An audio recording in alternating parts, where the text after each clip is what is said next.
Look at what he says, Ephesians chapter 2, verse 1.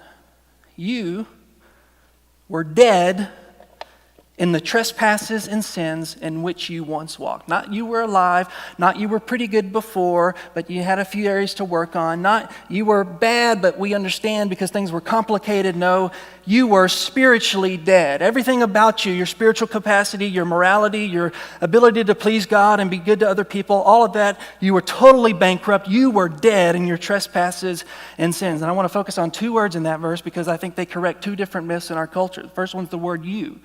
We're okay believing that there's bad people out there, right?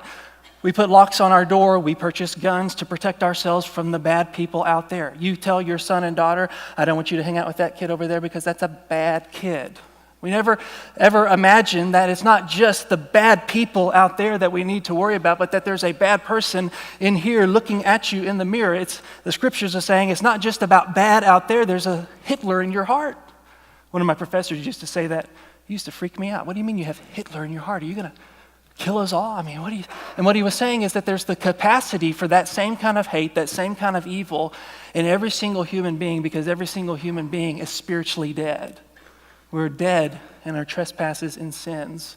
It's not just the bad out there. You know, the minute you begin to put people in categories, these are the good people, these are the bad people, these are the religious people, these are the irreligious people. When you do that, that's when you become a self-righteous, superiority-driven jerk. That's a problem with a lot of people today. That's the reason that a lot of people worship themselves because they've taken themselves out of the community of sinners, out of the community of bad people. They see themselves as pretty good, and it creates self-worship, and that's what's normal. If you think about it in marriage, I've never, in my short time of doing marriage counseling, I've never had someone come into my office for marriage counseling and the guy sit down and raise his hand and say, I just want you to know, Wes, right up front, the problem with our marriage is me. I never heard that. I'd be like, well, counseling's over. Go home. You're good. Nobody ever does it. You think about your workplace. You think about your friendships. It's always the other person. But what Ephesians is saying is that you are far worse off than you could ever imagine. And the fact that you don't see it is just further proof that you're blind to the reality of your spiritual condition. We are far worse off than we could ever imagine.